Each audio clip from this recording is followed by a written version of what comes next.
Բարի երեկո եւ բարի գալուստ հայկական ժամանակ տաղավարում զրուցելու եմ բանաստեղծ Հակոբ Մովսեսի հետ։ Բարև ձեզ, պարոն Մովսես։ Բարև ձեզ։ Պարոն Մովսես, տևական ժամանակ է տեսնում ենք, թե ինչ խմորումներ են տեղի ունենում եկեղեցու կամ ավելի ճիշտ եկեղեցու վերնախավի շուրջ, գիտեք, այս խոսակցությունները ամենատարբեր կերպ մեկնաբանվում են, սա որակվում է որպես եկեղեցի պետություն առճակատում եւ կամ հակամարտություն, սա երբեմն որակվում է ընդդիմության կողմից հարձակում եկեղեցու վրա, հարձակում արժեքների, ազգային արժեքների վրա, ինքնության վրա եւ այսպես շարունակ։ Դուք բանաստեղծի ձեր, այսպես ասած, այդ խորությամբ նայելով իրավիճակին, ինչ եք տեսնում, ինչ է կատարվում ըստ ձեզ եւ այդ process-ները ինչի մասին են։ Հարձակման մասին են։ Ուրեմն եկեղեցին մեր ընդհանուր պատմության մի դրվագն է, նաեւ վերջին 30-40 տարիների 30-35 տարիների մեր պատմության մի դրվագն է եւ այն ամբողջ կոռուպցիան, որը եղել է մեր ժողովրդի մեջ, մեր ժողովրդի հոգեբանության մեջ,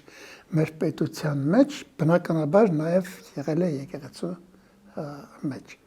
Իդեպ կոռուպցիա բառը այսօր մերոնք լայն իմաստով այնքան էլ չեն ընկալում, դա Աստվածաշնչից եկող բառ է, որը ուրեմն առաջին օգտագործումը Հիերոնիմոսի Սուրբ գրքի թարգմանությունների մեջ է, որպեսզի մեր կնդրին ավելի խճճված բաների մեջ չգցենք, ասենք, որ դրանով նա թարգմանել է կոռուպցիա բառով թարգմանել է ուրեմն անկում, այլասերում տերմինները, որոնք կան հին եւ նոր կտակարաններում։ Այսինքն կոռուպցիան նշանակում է այլասերվել, փչանալ, ռուսերեն ասում են վյալի, այսինքն դառնալ ավելի հեղք, ավելի ընկճված։ Բնականաբար եկեղեցին դուրս չի մնացել, չէր էլ կարող դուրս մնալ, եկեղեցին վերջին 300 տարվա ընդհանրապես մեր եկեղեցու պատմությունը, մեր պատմության մի տեսակ հայելային արտացոլանքն է, թե քաղաքական կողմնորոշումների, թե զիջումների, թե հերոսությունների, թե կորուստների, թե ձեռքբերումների գնով։ Հեռուն չգնանք պատմության մեջ, ասենք, որ վերջին 30 տարվա մեր կյանքի ամբողջ կոռուպցիան, իսկ մեր կյանքը վերջին 30-35 տարիների մեջ կոռուպցիոն բնույթ է ունեցել, արտահայտված է նաև եկեղեցում։ Չմանրամասնենք ինչով է դա արտահայտված եղել, միայն ասենք, որ սովետական իշխանության հակակրոնական կապանքներից ազատվելուց հետո մեր եկեղեցին եկեղեցական, աստվածաբանական, քրիստոսաբանական դիսպուտների մեջ չի եղել եւ մեր ժողովուրդին էլ դրա մեջ չի մտցրել։ Մնացել է որպես ծեսի, ծիսական արարողությունների կնունքի տաղումի եւ այլն արարողություն, հիշում եք մի քանի օր առաջ մի հոգեվորական մի երիտասարդի ուրեմն սպառնաց, որ եթե քո հարազատները մեռնեն, չենք թաղի մենք։ Այսինքն ծիսական կառույց է մնացել։ Այնինչ եկեղեցին, օրինակ տեսեք դուք, նայեք լեհական, նույնիսկ ռուսական եկեղեցու վերջին տարիների, վերջին 30-40 տարիների գործունեությանը, դուք կապշեք այն լուսավորչական, կրոնական, քրիստոսաբանական աշխատանքից, որը եկեղեցին անում է ժողովրդի համար, այսինքն մեկնաբանում է իր եկեղեցու դավանաբանությունը, քրիստոսաբանության հիմքերը, չխորանանք հազարավոր այդտեղ բաներ կան։ Վերջին 30 տարիների ընթացքում մեր եկեղեցին մի աստվածաբանական գիրք չի թարգմանել եւ տպել։ Բա ինչով է զբաղված եղել։ Զբաղված են եղել մեռել թաղելով։ Նրանով ինչով որ իրենք հպարտանում են։ Մեր ժողովուրդը լինելով ամենաառաջին քրիստոնյան, քրիստոնեական գիտակցություն եւ քրիստոնեական գիտելիք չունի ցավոք։ Ինքը չգիտի քրիստոնյան ինչ բան է։ Ինքը կարծում է, թե դա մատաղի կնունքի ծնունդի այդպիսի մի բան է, քյաբաբ խորոված, ուրեմն գարի բերանը պետք է մորտելուց առաջ աղլեցնել։ Այնինչ քրիստոնեությունը գիտակցություն է, որը ժողովուրդներին թույլ չի տալիս փչանալ, այլասերվել։ Եվ դուք մեր այլասերվածության վերջին տարիների շատ ու շատ արմատներ փնտրեք հենց քրիստոսաբանական գիտելիքի պակասի մեջ։ Ընդ որում նաև եկեղեցու վերնախավի մոտ մենք տեսանք։ Առավել եւս եկեղեցու վերնախավի մեջ։ Գիտեք, ես կրոնի հետ կապված մարդ եմ, եկեղեցու մեջ է շատ բազմաթիվ ուրեմն ծանոթներ ունեմ, մոտիկներ ունեմ, որոնց հետ զրուցում եմ, կան իհարկե խոհեմ մարդիկ, կան գրագետ խելոք եկեղեցականներ, բայց ընդհանուր առմամբ դուք չեք տեսնի քրիստոնեության իմպուլսը մեր եկեղեցում զարգերակը։ Ընդհանրապես, եթե մեր հոգևորականներին հարցնում եք, հայ եկեղեցին ինչի համար է, նա ասում է հայ եկեղեցին նրա համար է, որ ծառայի հայ ժողովրդին։ Այնինչ ոչ, եկեղեցին նրա համար է, որ ծառայի Հիսուս Քրիստոսին եւ հայ ժողովրդին էլ ծառայեցնի Հիսուս Քրիստոսին, որպեսզի ինքը չայլասրվի եւ այլն եւ այլն։ Եվ հա այդ կոռուպցիան եկեղեցում արկա է, չենք կարող դա չխոստովանել, ավելին այդ կոռուպցիան վերածվել է քաղաքական կոռուպցիայի։ Եկեղեցին իրեն թույլ է տալիս քաղաքական կապեր, քաղաքական ինչ որ իշխանություններ, եւ ինքը դարձել է պետության մեջ խորքային պետություն այսօր։ Գիտեք, պետության համար ավելի վտանգավոր բան չկա, քան խորքային պետություն, այսինքն երբ որ դու պետություն ես, բայց ինչ-ինչ ուժեր, ինչ-ինչ կառույցներ, ինչ-ինչ օտարերկրյական, ոչ օտարերկրյա քո պետության մեջ իրենց պետության, այսպես ասած, կառույցն են ստեղծում։ Դա քաղաքագիտական լեզվով նշանակում է խորքային պետություն։ Այո, մեր եկեղեցին դարձել է խորքային պետություն։ Մենք գիտենք, թե ում ձեռքն է, ով է, այսպես ասած, լարերը, խամաճիկի լարերը ում մատներով են շարժվում, եւ դա է պատճառը, որ մեր եկեղեցին այսօր դուրս եկավ մեր պետության դեմ։ Պետությունը եկեղեցու դեմ դուրս չի եկել, պետությունը այսօր պայքարում է հանուն եկեղեցու։ Պետությունը ուզում է, որ հայ ժողովուրդը եկեղեցի ունենա։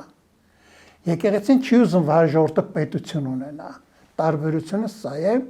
որտեղ չի պատկերացնում 100-րդ անգամ պետք է կրկնեմ, որ պետությունը նույնպես եկեղեցի է։ Եվ եթե պետություն եկեղեցին չկա, եկեղեցին ընդամենը բան է, ընդամենը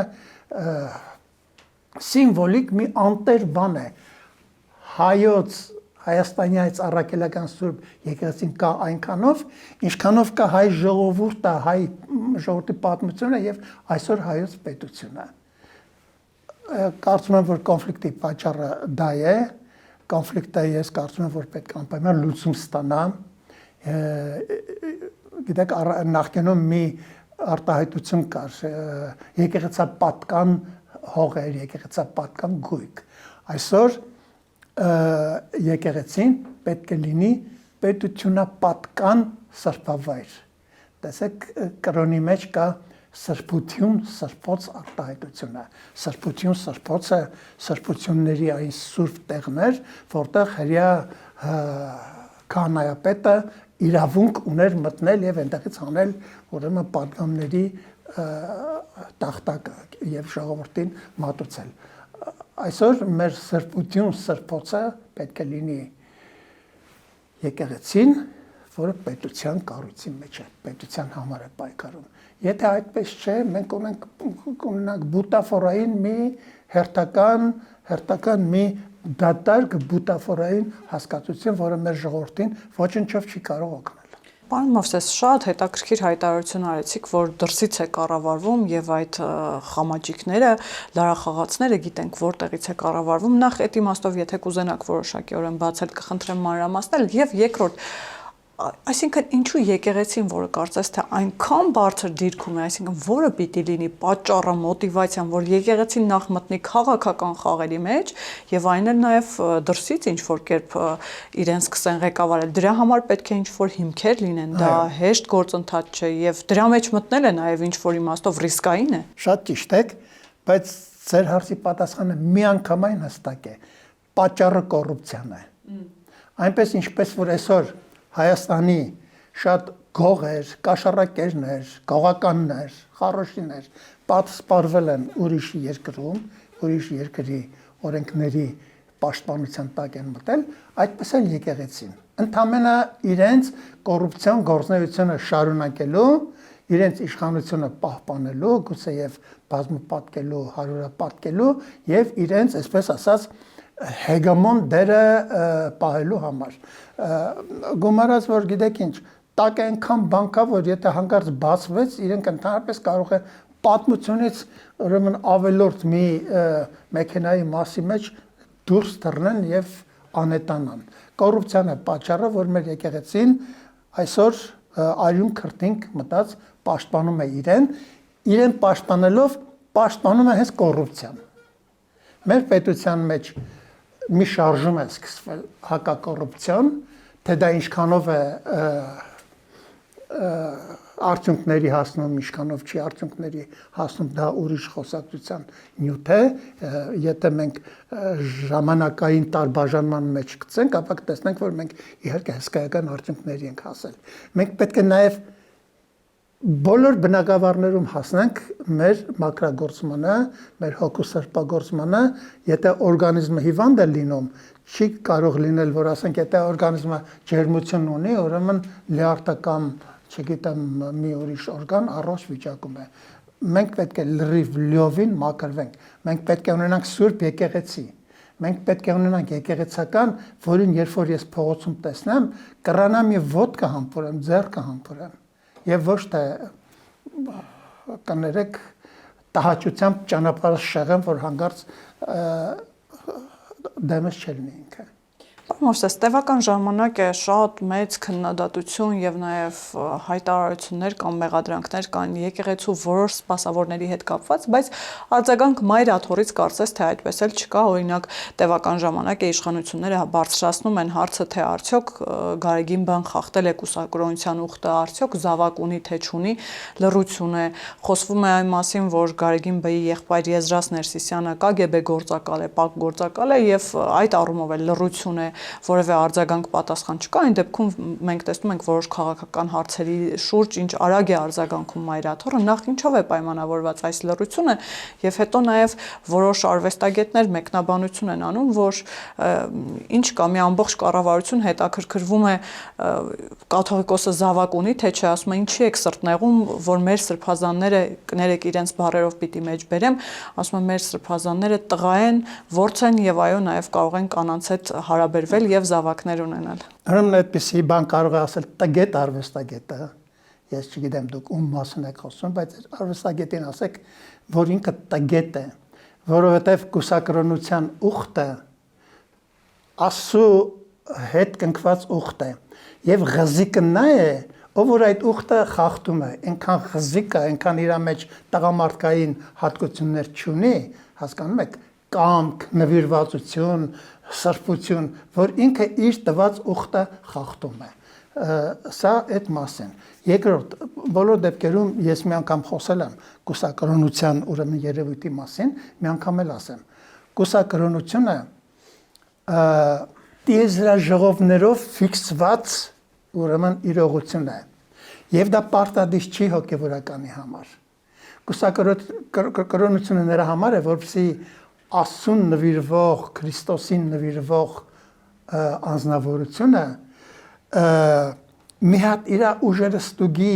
ինքը կարող է ուրեմն լիովին նվիրվել դրան, թե կարիք չկա, ինքը առանց դրան, այսպես ասած, ֆիզիկապես էլ նվիրվելու էլ կարող է իր հավատի մեջ ամուր լինել, դեք աշխարհը լիքն է ոչ կուսակրոն սրբերով։ Ընդհանրապես եթե մենք եկեղեցու պատմությունը նայենք, հատկապես հայրաբանության մեջ, որ սուրբ անուններ են, սրբազան անուններ են, եւ կուսակրոններ կան, եւ ոչ կուսակրոններ, բայց պաշտոնական եկեղեցու մեջ տիեզերաժողովները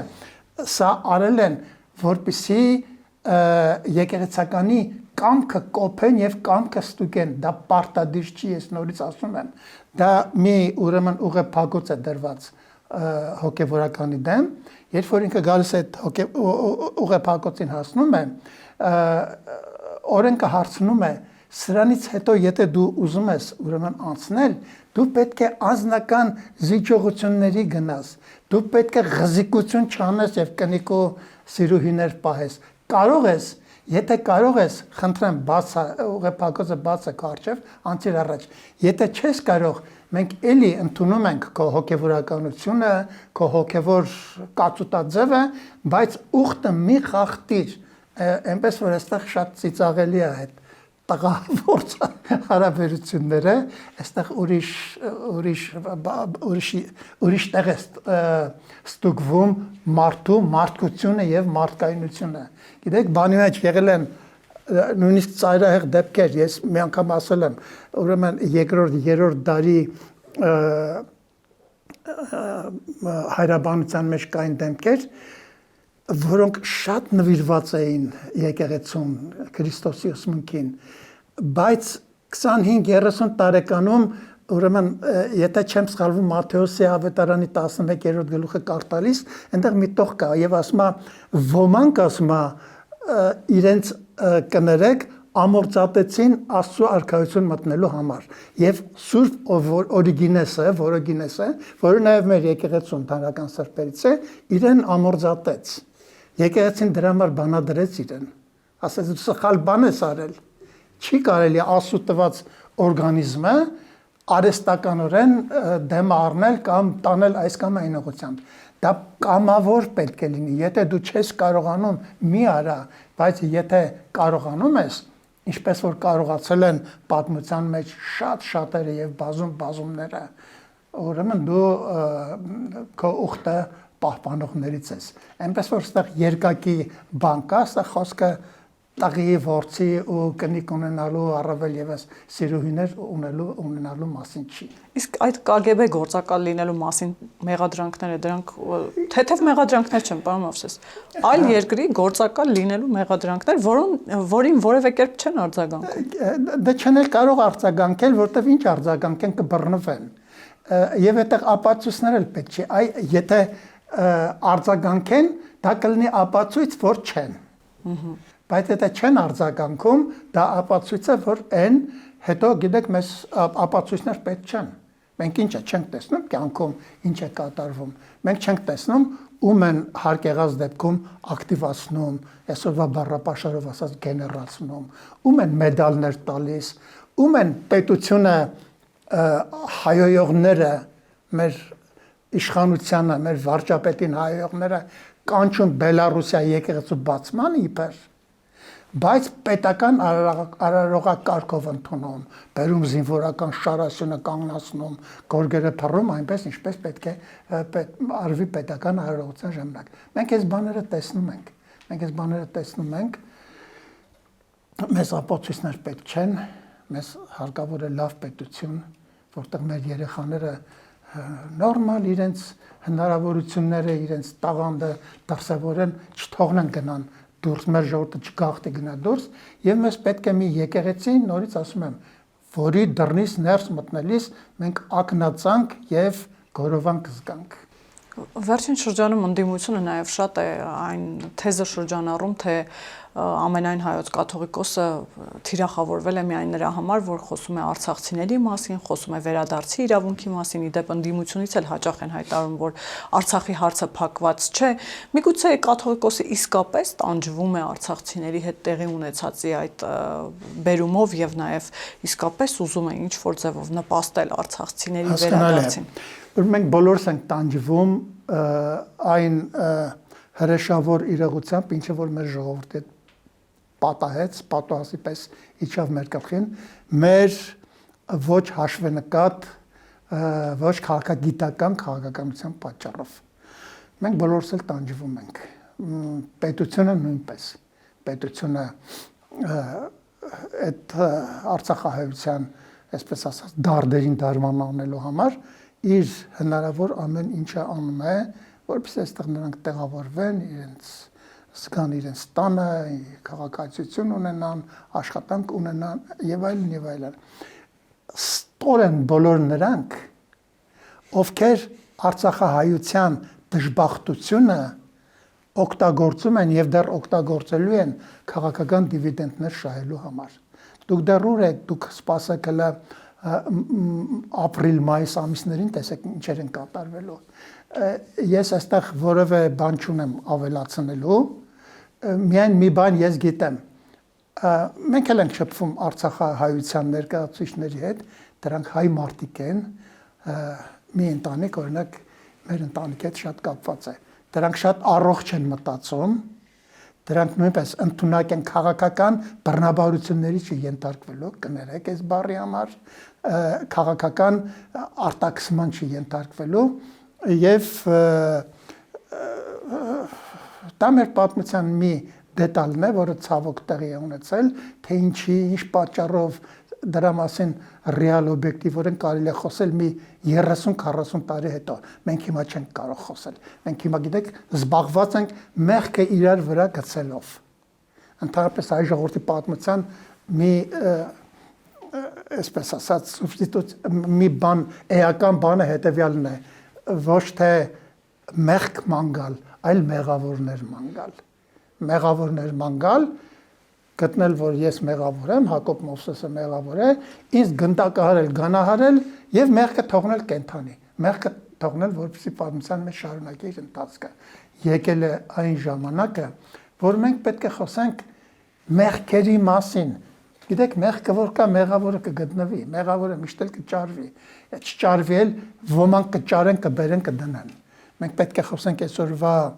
այսօր մեր պատմության խնդիրների մասին, այո, նաև մեր մեղքերի մասին, մեր անտարբերությունների, մեր կարճատեսությունների, մեր քաղաքական կարճամտությունների, մեր էնտուզիաստ անհաշվարկ գործողությունների կարելի է անվերջ թվարկել, որոնք ուրեմն սիստեմավորելու համակարգելու հնարավորություն միգուցե մենք չենք ունեցել, որովհետև պետություն չենք ունեցել։ Իսկ այսօր մենք պարտավոր ենք դա անել, որովհետև ունենք պետություն։ Պետությունը ինքը մեխանիզմ եւ հաշվարկ է։ Այդպես հռկոպալ հայրենասիրություն չի, էնտուզիազմ չի, խանդավառություն չի, հայոյանք չի։ Մի հոլանդացի փիլիսոփա կա, որը փիլիսոփայության մեջ մի կարգախոս է հորինել. չնզովել, չհայոյել, չլացել, չծիծաղել, այլ հասկանալ։ Եկել է ժամանակը, որ մենք պետք է մեր պատմության էությունը հասկանանք։ Մենք պատմության մեջ ինքը պատմությունը հայելին է կարճև դրված։ Հանկարծ չկարծեք, թե պատմությունը փառաբանումների, ջատագովությունների նյութ է։ Պատմությունը դիմացը դրված հայելի է, ինչ որ եղել է, նա քեզ ցույց է տալիս։ Եկել է ժամանակը, որ մենք ցույց տանք, թե ինչի այսինչ կամ այնինչ դեպքը այսպես եղավ։ Ինչ անենք, որ այլևս այդպես չլինի։ Քաղաքականության մեջ մենք ինչ կշիռ դեր եւ ներկայություն ունենք։ Շատ ստույգ, դա չչափազանցնենք, չմիֆականացնենք, ոչ էլ ընկնենք ինքնաոչնչացումների ստոր հորձանքը, որի մեջ այսօր նորից մեզ փորձում ենք գցել։ Դա մենք ով ենք, մեզ կուտեն։ Ես մի քանի օր առաջ մի բան նայեցի, համացանցում ամոթեց գետինը մտա, մի 50-60 տարեկան տղամարդ Շիրակի դաշտավայրից, ըստ երևույթին սովորեցրել են, կամ գուցե նվազ գիտակցական բան ուներ, դեք ասում եմ, վաղը դուք Թուրքիայից ծախման բացի գալու են ին վիզ կտրեն։ Ինքնամեծարման եւ ինքնաոչնչացման այս երկու բևեռները մեր ժողովրդին տարել են կործանման եւ դեռ կարող են տանել։ Փառք Աստծո, որ մենք պետք է այսօր օբյեկտիվ քաղաքագիտական անալիզներ անենք եւ անում ենք, դրա կարողությունները մենք ունենք, ընդունակությունները մենք ունենք, որովհետեւ մենք մի հատ հասկանանք ով ենք, ինչ ենք ուզում, ինչքան ենք, քանի կիլո ենք, որովհետեւ մենք եթե 40 կիլոգրամ ենք, 250 կիլոգրամանոց ծանրաձող չբարձրացնենք։ Իսկ եթե 100 կիլոգրամ ենք, բարձրացնենք 180 կիլոգրամանոց։ Ես լավ չեմ տիրապետում այդ բաներին, ուզում եմ ասեմ, մեր հնարավորությունները եւ անելիքները մեր քաղաքական, սոցիալական եւ հասարակական մարմնի հետ համապատասխանեցնենք։ Իդեպ այդ համատեքստում պարոն Մովսես այդ վիզը կտրելու Թուրքիան գալու է մեզ կլանի, այդ համատեքստում Շարմազանովը հետաքրքիր առաջարկ է անում առհասարակ ՀՀԿ-ն, ասում է պիտի մտածել անգամ երկրորդ ռազմաբազայի մասին, պիտի բերենք երկրորդ ռազմաբազան, այսինքն որ մեզ պաշտպանի։ Որ իրաց լավ պաշտպանի։ Ես հասկանում եմ իրաց միտքը, իրաց նպատակը այդ երկրորդ, երրորդ ռազմաբազա ունեցողների նպատակը իրենց պաշտպանությունն է, ոչ թե հայ ժողովրդի պաշտպանությունը։ Ես ռազմաբազայի մասին հիմա չխոսենք, ես այն կարծիքին չեմ, որ հայ ժողովուրդը պետք է թշնամանա որևէ մեկի հետ, առավել եւս ռուսների, Ռուսաստանի, եւ ոչ էլ են կարծիքին, որ թուրքերին մենք պետք է ընկալենք միայն ու միայն մեր վիզը կտրող եւ ոչ թե մեզ հետ միասին 250-300 կիլոմետր սահման ունեցող աշխարհում քաղաքական սուբյեկտայնություն ունեցող պետություն եւ երկիր։ Պարոն Մովսես, ասացիք, որ մենք պիտի հասկանանք, թե մենք ով ենք, քանի կիլոգրամ ենք, ուր ենք գնում, ինչու, որպեսզի ըստ մեր կշռի նաև տեղավորվենք, այսպես ասած, ըստ մեր հնարավորությունների։ Մենք հասկացանք, թե ինչ տեղի ունեցավ 2018 թվականին, ինչ ունեինք եւ ինչ ունեցանք։ Հիմա շատ են հակադրվում այս նաև արտաքին քաղաքականությանը, այդ թվում նաև եկեղեցու բարձրաստիճան հոգեվորականները ասում են, որ հիմա մենք գնում ենք դեպի կործանում, նկատի ունենալով, որ այս բազմաբևեռ քաղաքականություն է վարվում, արևմուտքի հետ հարաբերություններ, ինչ տեղի ունեցավ 18 թվականին, որ որոշակի շրջանակներ դեռևս հաստ չեն դրա հետ, եւ մենք հասկանում ենք, թե ինչ ունեինք եւ ուր ենք գնում, որով հատկապես որ Ռոբերտ Քոչարյանը օրինակ հավակնում է 26 թվականին վերադառնալ։ Ուրեմն տեղի ունեցավ փուչիկի պայթեցում։ Ես Թավշյա, ինչպես ասում են, հեղափոխության համար շատ ուրախ եմ նրա համար, որ շատ փուչիկներ մեր կյանքում պայթեցին։ Ճիշտ է։ Նորից կրկնենք մենք նաև Արցախյան ողբերգությունը ապրեցինք։ Ես կարծում եմ, որ մեր պատմության ամենախորհուրդ ողբերգություններից մեկը։ Բայց մենք սկսեցինք ճիշտ մտածել։ Սկսեցինք մտածել որպես աշխարհաքաղաքական մարմին, որպես հասարակական մարմին, որպես քաղաքական մարմին։ Ընդհանրապես մեր պատմությունը, հայ ժողովրդի պատմությունը երբեք ժամանակ չի ունեցել քննական պատմություն լինելու, իսկ պատմությունը ինքը քննական գիտություն է։ Մենք կամ առասպելական պատմության, այսպես ասած, կողմնակից ենք ունեցել մինչև Չամչյանի պատմությունը, կամ կրոնա առասպելական, որի արդյունքը եղել է այն, որ մենք մինչև այսօր չգիտենք, մենք Վասակ Սյունին սուրբ է, թե դավաճան է։ Ես մի 10 օր առաջ գրախանութում մի գիրք տեսա, մեծն Վասակ Սյունին։ Այս խեղճ ժողովուրդը գժվել է, ինքը 200 տարի, 300 տարի լսել է, որ դա դավաճան է։ Հիմա էլ գնում է գրախանութում տեսնում է մի գիրք մեծն Վասակ Սյունին։ Ես կարծում եմ եւ նա է առասպելականացված, եւ սա է առասպելականացված։ Այս ամենը չգալիս են դրանից, որ մենք քննական պատմություն չունենք։ Մենք չգիտենք այսինչ դեպքը մեզ հետ ինչի պատահեց։ Մենք չգիտենք այսինչ դեպքը պատահելուց առաջ իրականության մեջ, պատմության մեջ, մեր գիտակցության մեջ արդեն պատահել էր, թե չէր պատահել։ Մենք մինչև հիմա 1915 թվականի մեր մեծ ողբերգությունը, անլուր ողբերգությունը էմոցիոնալ, զգացմունքային դրսևորումներից զատ ուրիշ անալիզի, ուրիշ վերլուծության չենք ենթարկել։ Իսկ այն մարդիկ, որոնք ավելի սթափ են եղել, ավելի զգոնության կոչ են արել մեզ, մենք դրանց այպանել ենք, մորուքները փետել ենք ոնց որ լուսահոգի Մաղաքյա Օրմանյանին եւ դռների վրա կեղտ ենք շպրտել, ինչպես Գուրգեն Մահարուն, որը գրել է մեր այդ տարիների քաղաքական կյանքի ամենասթափ վեպերից մեկը, Այրվող այգեստանները։ Դուք հիշում եք այդ հրյանների Շինդլերի, ոնց էր կոչվում այդ ֆիլմի անունը, Շինդլերի, չգիտեմ ինչ է։ Մենք մեր Շինդլերի ֆիլմը դեռևս 1915 թվականի մասին չենք նկարել։ Մենք չգիտենք, թե դա ինչ է եղել։ Այսինքն գիտենք ինչ է եղել, բայց առաջի պլանի խաչելություններից, մղձավանջներից, կոտորածներից դուրս մենք չենք իմացել, թե դրա հետևում արդյոք վերածնունդի, հարություն առնելու միստերիաներ թաքնված են, թե ոչ։ Ահա այսօրվա իրողությունները, իրականությունները ես գնահատում եմ այդ տեսակետից, ես տեսնում եմ, որ այսօր համենայն դեպս մի սերունդ է ասպարեզի վրա, որը մտածում է սթափ, զգոն, քաղաքական գիտելիքներով, պատմության մասին էլ մտածում է քննական պատմության մեթոդաբանությամբ։ Դա ինձ հույսեր է ներշնչում։ Այսինքն որ նախկինների վերադարձ չի լինելու բացառում եք դա։ Չանի, չէ՞ ոնց նախկինները ժողովուրդը, գիտեք, այս նախկինները ժողովրդին դրել են հայվանի տեղ։ Իրանց թվում է, որ հայվանի պես պահել են, ուրեմն այս ժողովուրդը հայվան է։ Մեր ժողովուրդը ես 1000 անգամ ասել եմ, շատ իմաստուն ժողովուրդ է, ինքը իր բնազների մեջ, ներքին ցալքերում այնպիսի բաներ ունի, գիտակցական բռնկումներ, որ երևի բոլորս ունենայինք։ Մեր ժողովուրդը իրենցից խորշում է, ոչ թե անձնական, այլ խորշում է, որտեղ տեսնում է, որ 20 տարի այդ իշխանությունները իրանց հարստահարել են, կեղեքել են, իրենց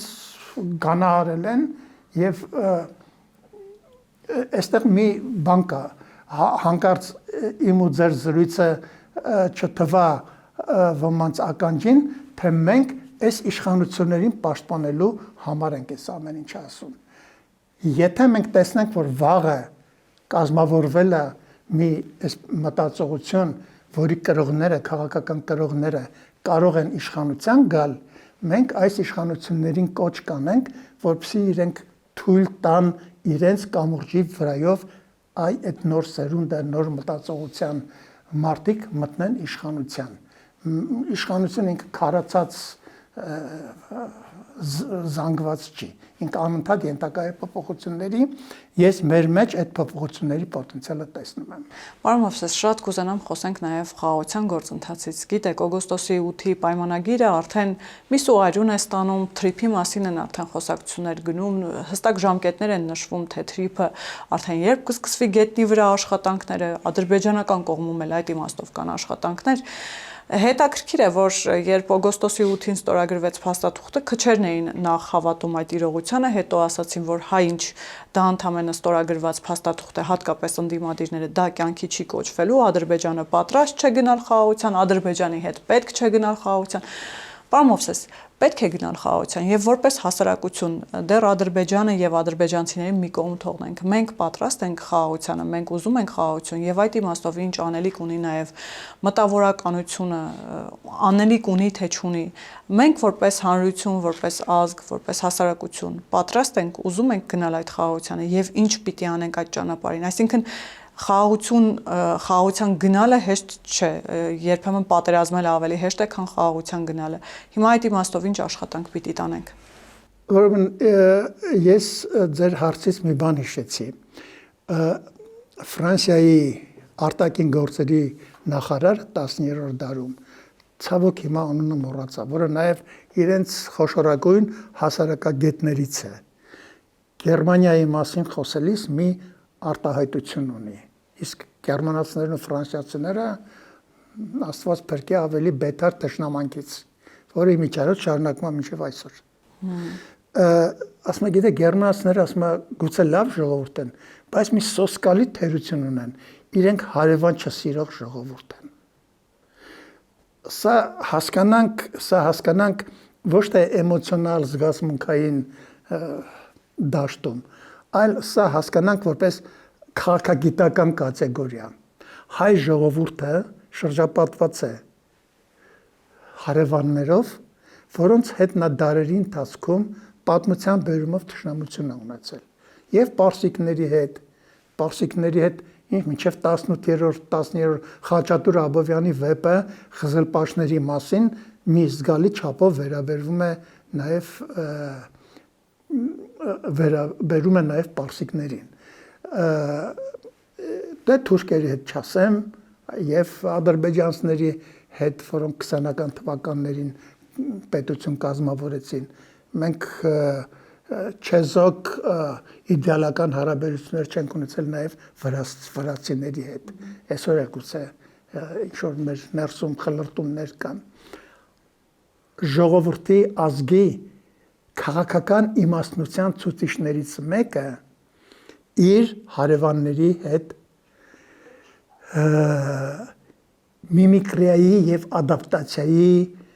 իր հնարավորությունները գտնելն է։ Տեսեք, ասենք ջունգլիներում, ով ասես իրար կողքի ապրում է, չէ՞, բորենին, առյուծը, եղջերուն, բայց բնության քաղաքագիտությունը բոլորի մեջ այդ ադապտացիայի եւ միմիկրիայի հատկություն են դրել։ Մեր ժողովուրդը այդ հատկությունը պետք է ունենա։ Մեր ժողովուրդը պատմությունը չպետք է դարձնի իրեն առաջնորդ։ Ինքը պետք է առաջնորդի իր պատմությանը եւ պետք է տանի այնտեղ, որտեղ ինքն է ուսում։ Եվ պետք է հաշվի առնի այսօրվա քաղաքական, աշխարհաքաղաքական իրողությունները։ Մենք Թուրքիայի հետ ունենք 300 կիլոմետր մոտ սահման։ Թուրքիան այսօր աշխարհում զարգացած արդյունաբերություն, ռազմական հզոր ներուժ ունեցող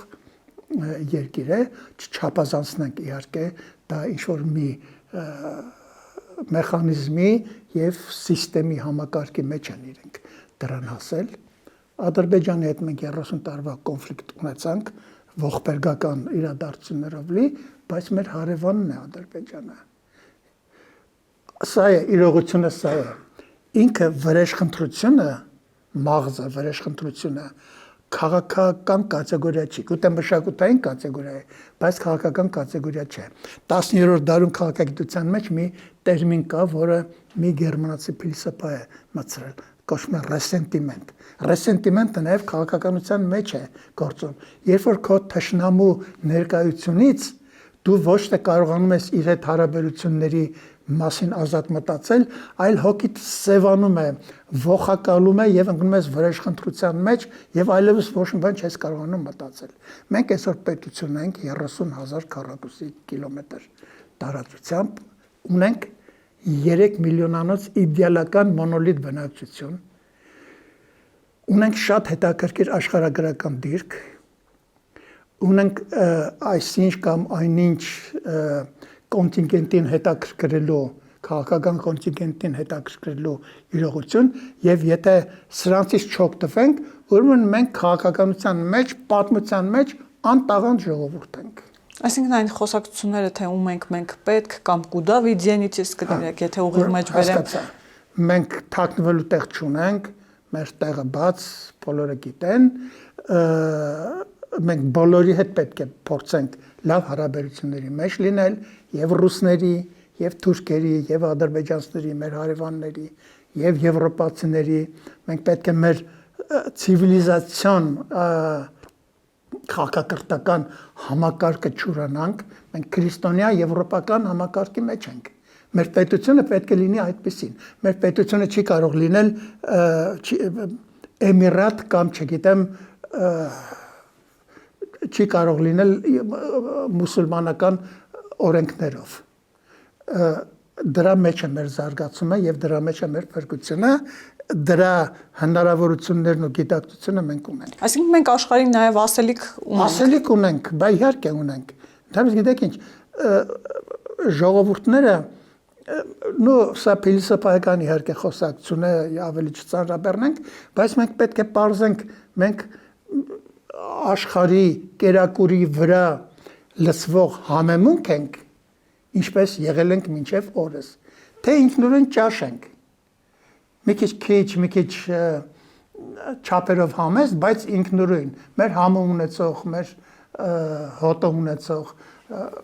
մենք կարող ենք պետություն եւ երկիր, ինչպես նաեւ հասարակություն եւ ժողովուրդ սարքել, կառուցել, մենք կարող ենք պետություն պահել։ Մենք 3 միլիոն մոնոլիթ բնակչություն ունենք, մի 4-5 միլիոն էլ դրսում սփյուռքահայություն ունենք։ Այս բոլորը եթե կարողանանք ճշգրիտ քաղաքական իրողությունների վերացել, մենք չեմ ասի, թե աշխարհը կգրավենք, բայց գրեթե կբացառվի, որ մենք կարող ենք կործանվել։ Շնորհակալ եմ, պարոն Մովսես։ Համեցեք։ Հիշեցնեմ, որ տաղավարում զրուցում էի բանաստեղծ Հակոբ Մովսեսի հետ, կհանդիպենք։